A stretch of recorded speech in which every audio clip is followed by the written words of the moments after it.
once in a while, I got to throw my Chris Russo in there. I grew up with him and Mike on FAN.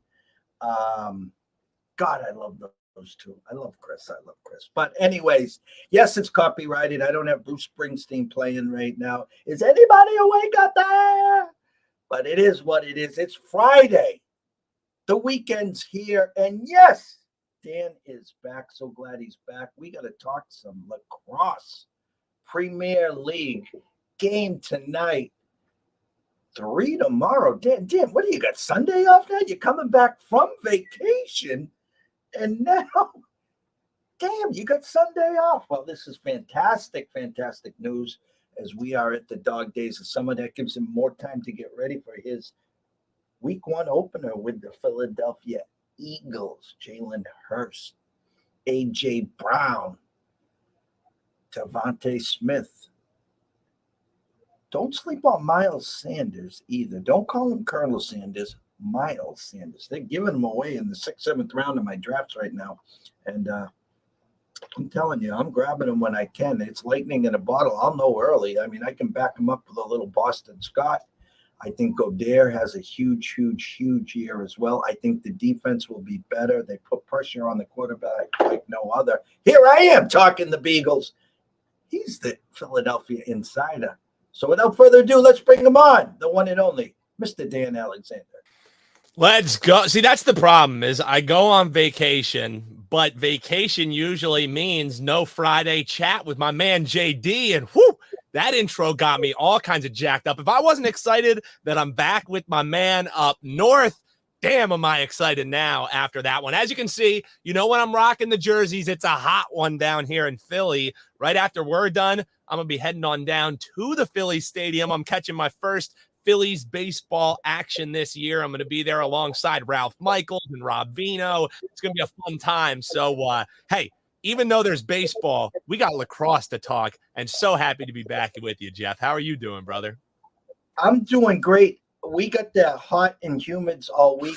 I had a lawn that looked like Augusta, Georgia to start the year. It looks like Augusta, Maine right now. It looks like a fairgrounds, after a week, everyone's watching. It is brutal.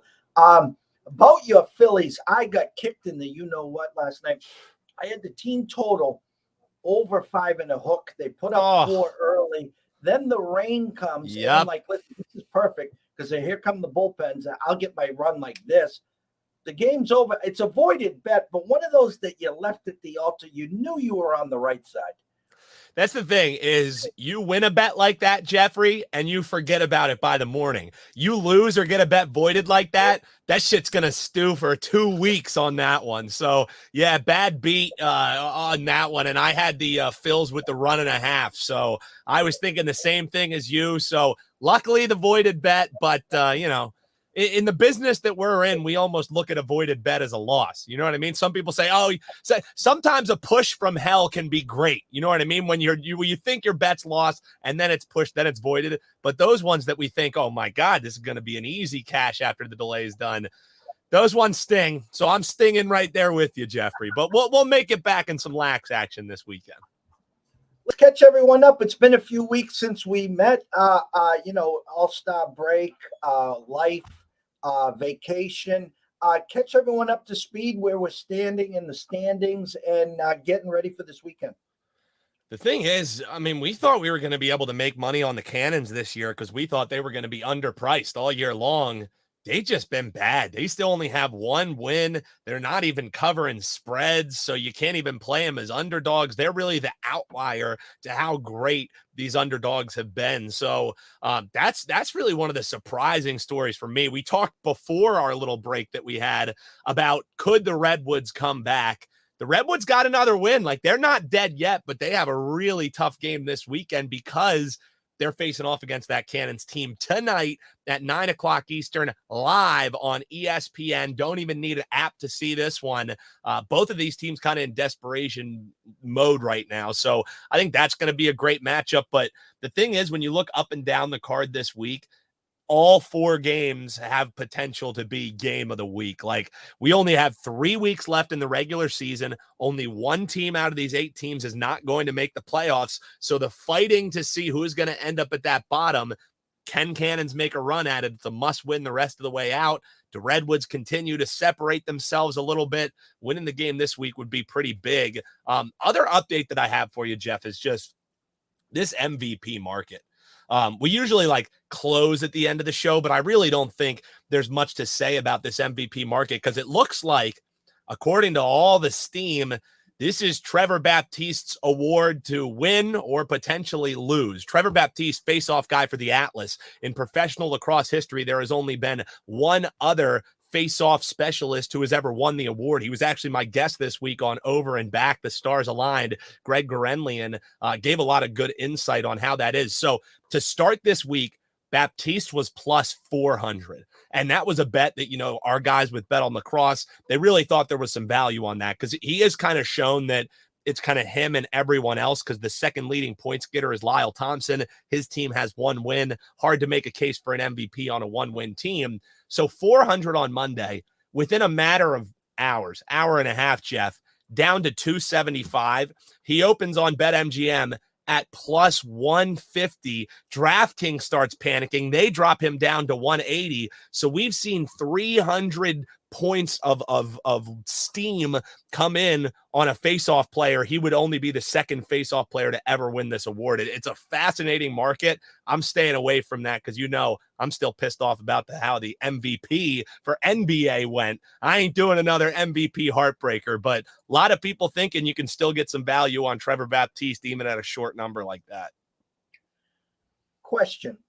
Red Sox last year get into the play-in game, beat the Yankees, then they beat the Rays, and then they get to game 6 against the Astros and eventually lose. In lacrosse, is it possible just to get in and make one of those crazy runs, or does usually the cream rise to the top? That's a great question because typically prior to last season, it kind of was that cream rising to the top until last year, Chaos, who heading into the playoffs, they skidded in by the skin of their teeth. They actually got in on a tiebreaker. They were the last team in, and they end up winning the title. They were given a 3% chance to win the title. They end up doing it. So, I think that with an 8-team league, I think especially it's just who's going to show up on any given day. You know what I mean? So I think historically, maybe it had been the prior few years, hey, it's the Whipsnakes and they're just rolling everybody. Chaos showed last year, it's almost like, as you said right there, the Red Sox, or you think about the Giants who ended up knocking off your Patriots way back when. They were the 8 seed that was getting in on, 8-8, and then they were just playing their best football at the right time. So there is something to be said about playing your best towards the end of the year. So any of these teams, 7 teams get in, I think there's 7 live teams, depending who get in. I don't think there's any clear-cut top of the crop here. 4 games this weekend, 3 on Saturday. We start tonight, 9 p.m., as you said, on ESPN. Anyone watching and listening, if you don't take notes, number 1, shame on you. Number 2, you got a freebie. No app, no download, none of that BS.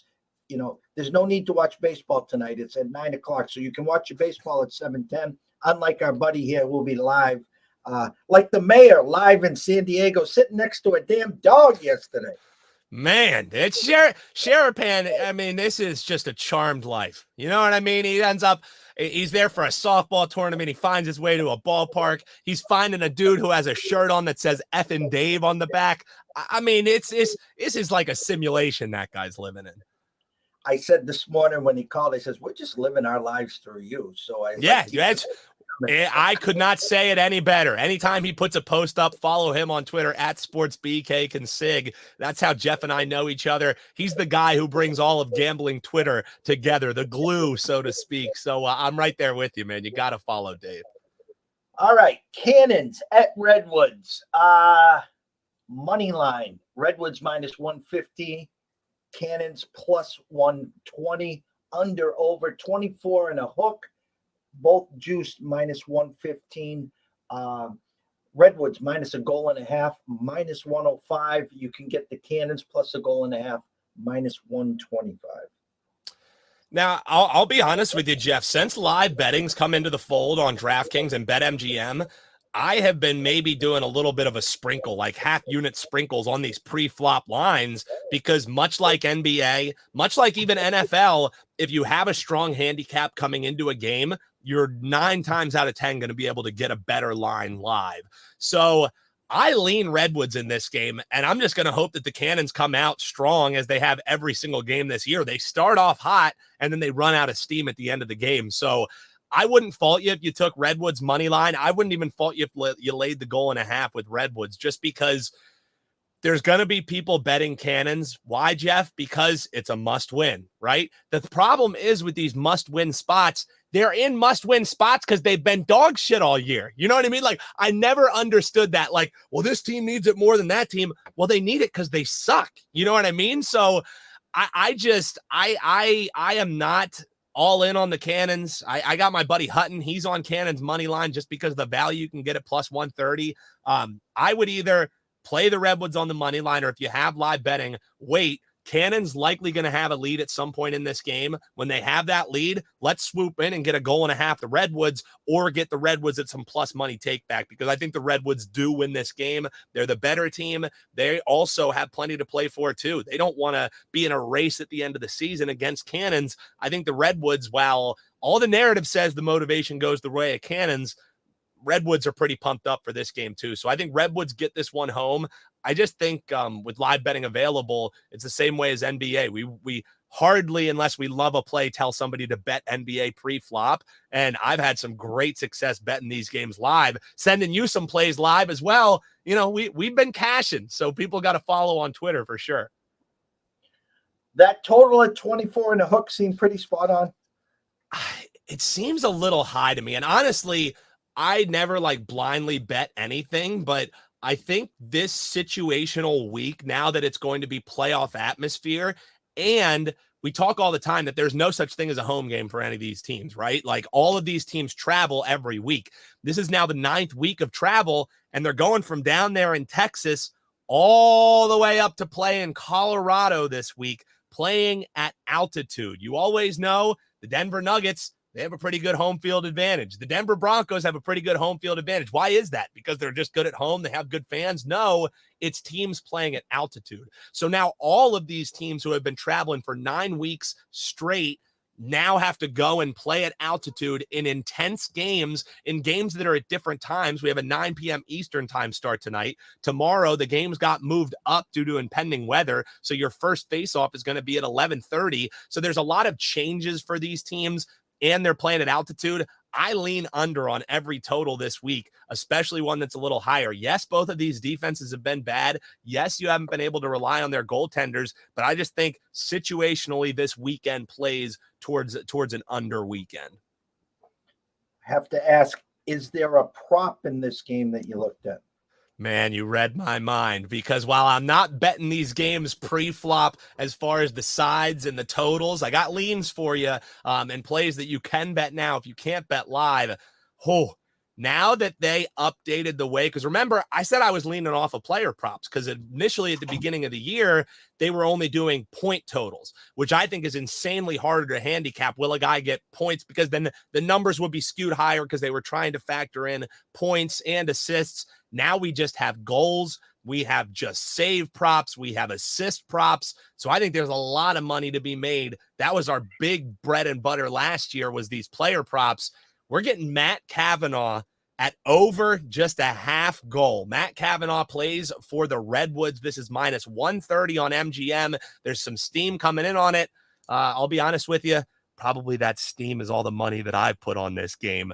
Matt Cavanaugh over a half goal. This is a guy who, number one, we're getting a really advantageous number. You're just asking for a guy to score a goal. And almost I would categorically do that across the board with players, because you never know who's going to score.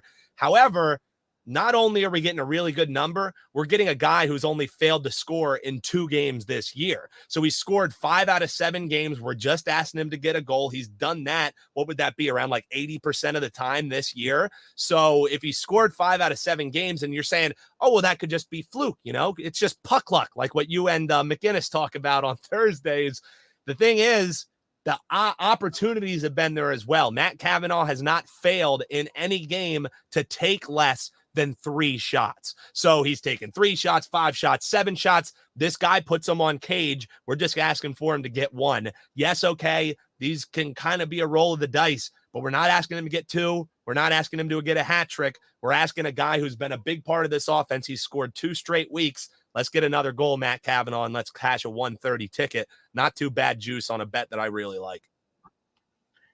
Saturday morning, 11:35, coffee in hand, mimosa in hand, Bloody Mary in hand, whatever it takes to get you up.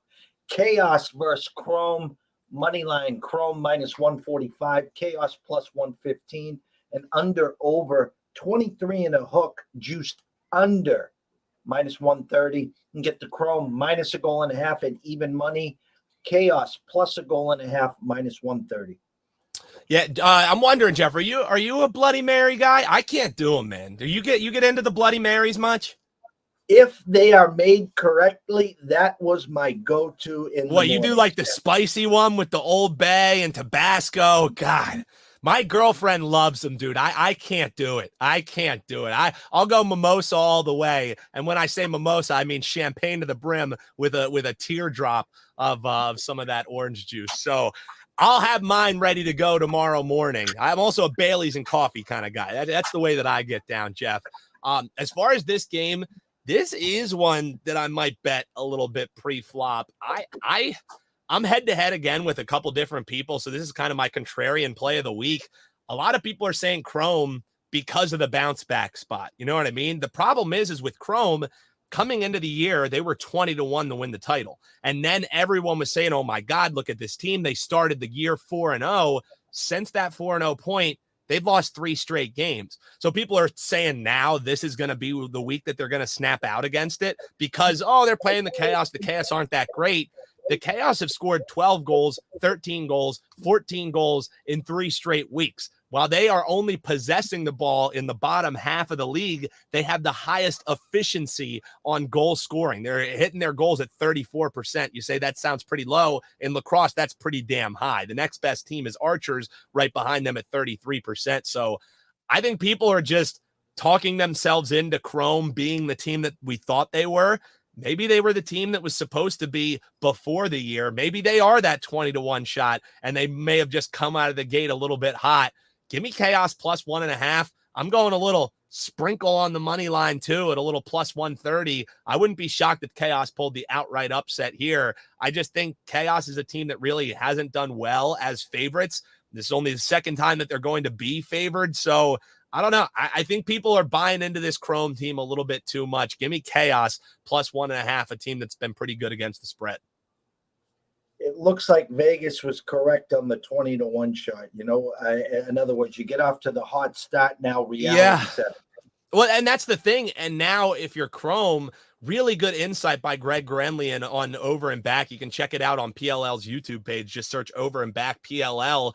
He talked about, these players are human, right? So there could be some of this psyche creeping in for these guys that, maybe we are the Chrome after all. Maybe we are the team that everybody thought they were because they started off so hot, but it wasn't like they were really rolling over people. They had some cardiac kid kind of games. They came back one time when there was like 4 minutes left in the game. They were down 4 goals. They ended up winning the game over Water Dogs. And since that game, they haven't won a game since. So I don't know.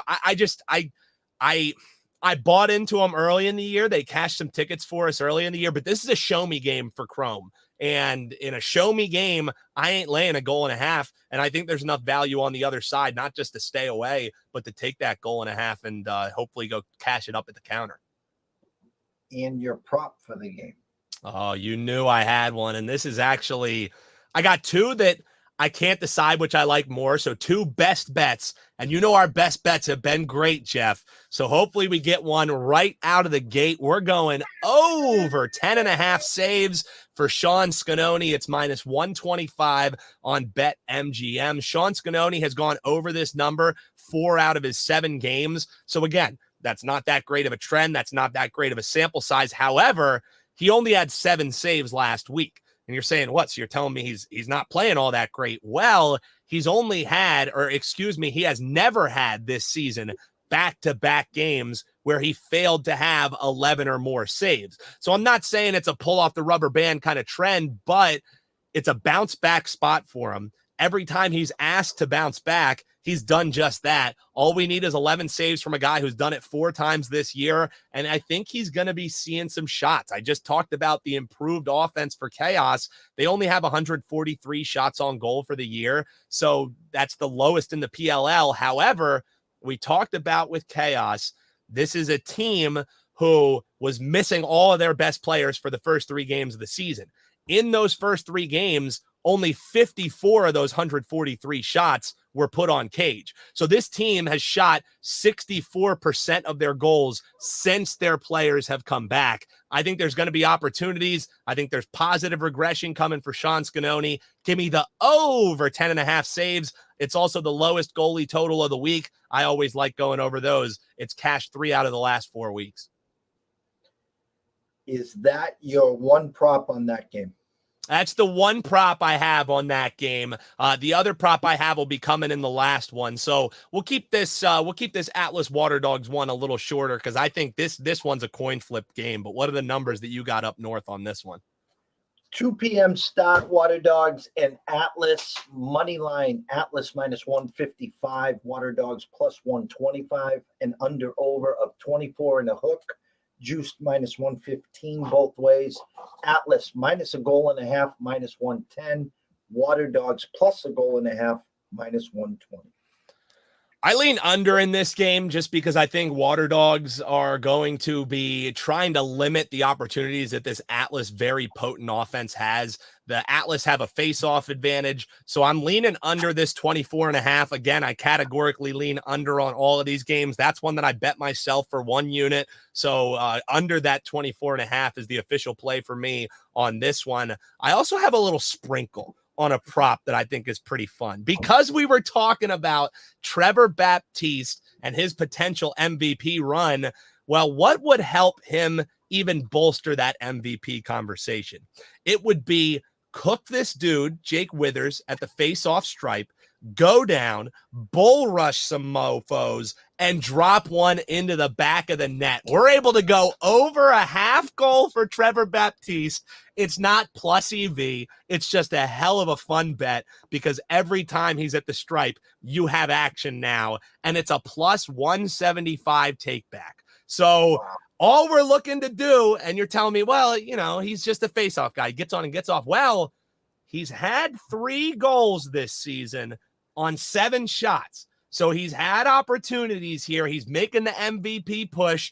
I think this is just a fun bet. It's anywhere from 175 to plus 150. I would get it even at 150. I think this is a hell of a fun bet to have. Trevor Baptiste over a half goal. And if this one gets home, I mean, if we get this one home and one of our other props, we're going to be profitable on the day if we get that underdog with Chaos as well. So really, we could go 3 and 4 on our bets this week. But if 2 of our plus money plays at plus 175 and plus 130 get home, we're having a good week, Jeff.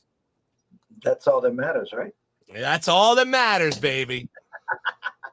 Last game of the weekend, 440 Archers, Whip Snakes, and as we talk, they're listening. I'll wait till I tell you the juice move.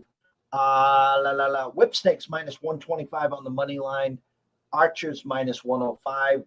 Juice just moved on the under over at 23 and a hook. DraftKings now just moved the under to minus 125. The over now to minus 105. You can get the Whip Snakes minus a goal and a half plus 125, or the Archers plus a goal and a half minus 155. That's a weird move, Jeff, because this Archers team, we were talking about every single week, the offensive efficiency that they have. Last week, they only scored 8 goals. So you figure this is going to be a bounce back week for them. So that's how you know they are definitely listening, because they were like, shit, that newbie guy's making some good points about all this travel, and they're playing at altitude, because hardly are you going to be seeing steam coming in on an Archer's under. I mean, that's just like that's like seeing lightning strike in the same place twice. It's very rare, Jeff. Sometimes it'll happen, but it's rare. I lean Archers in this game getting the goal and a half, simply because Whipsnake, sure, they might win this game, but they don't cover this 1.5 point spread. They have played in more than 1 goal games than all of the other teams combined. This Whipsnakes team does. So they are truly the cardiac kids. I think Archers are live to win this game. If Whipsnakes go up early, you could potentially be seeing a +2.5. I would love pulling the rubber band off at that one, but I lean Archers +1.5. The thing that I love in this game, Jeff, and this is tied for my best bet of the week. You can get it across multiple sports books. The best number I see is only -115 on BetMGM. I've hammered this for 2 units, and then I looked at it again. I said, holy shit, I think I'm going to put another 2 units down on this one. It's Will Manny over 1.5 goals. He plays for the Archers. You can find it under player props, under goals. Here's the thing with Will Manny is, if there is anyone who could make a case to challenge Trevor Baptiste for the MVP, it is Will Manny. But it all is contingent on a big week this week, because he started off the year, he had 13 goals in 3 weeks, Will Manny. And since then, he's only scored twice in the last 4 games. So he's come back a little bit to the pack, but not by lack of trying. He has taken in those 4 games 22 shots. So he's putting them and he's peppering. They're just not falling for him. That tells me, I'm not saying that like he's due or anything like that. What I'm saying is he hasn't lacked any production in shots. He's just lacked the production of being able to beat the goalie. I don't think that's sustainable. And I think that you're getting a decent number here because he's playing against Kyle Bernlohr, who's been one of the better goalies this year. So the problem is, last year, when he played against the Whipsnakes, he had 6 goals in 2 games. One of those games was against Brian Phipps. That was in the playoffs. He only had 2 goals then. The last time he faced off against big, bad Kyle Bernlohr, he hit the net 4 times, dropping it in the twine. Will Manny only has to get 2 goals. I think he's poised for a big week this week. Give me over the 1.5 Will Manny goals. That's a co-best bet alongside the over 10.5 saves for Scanoni. We got action. Oh, yes. I came back with vengeance. You know, you thought, newbie was off. He probably wasn't even looking at these games. I knew I had to come with some nice actionable info for you, Jeff. The crawler's been working the whole time. If you're not following this guy, please jump on over to Twitter at Newbie Talks, at Bet on Lacrosse, at the Cash Consideration Show with our family over there. Obviously works at Wager Talk. 8:30 a.m. WEEU, and of course at Premier Lacrosse. You know where to find me, Jeff. You know where to find me, baby. And as we get closer to football season, we'll be picking your brain with some Eagles talk there. Of course, we're going to be wrapping up this weekend, and then we'll have 2 more weeks left of the regular season in Premier Lacrosse, and then we dive into the playoffs. Love it. Well, from myself, Jeff Dawson at EC Sports Invest, of course, Dan Alexander at Newbie Talks, we wish everyone a great weekend. This gentleman to the right of me has hot dogs and beer to be partying with the Wager Talk crew at Phillies. Go Phillies, go Phillies, go Phillies. Thank you so much, my brother. Always a pleasure, Jeff. Thank you, man.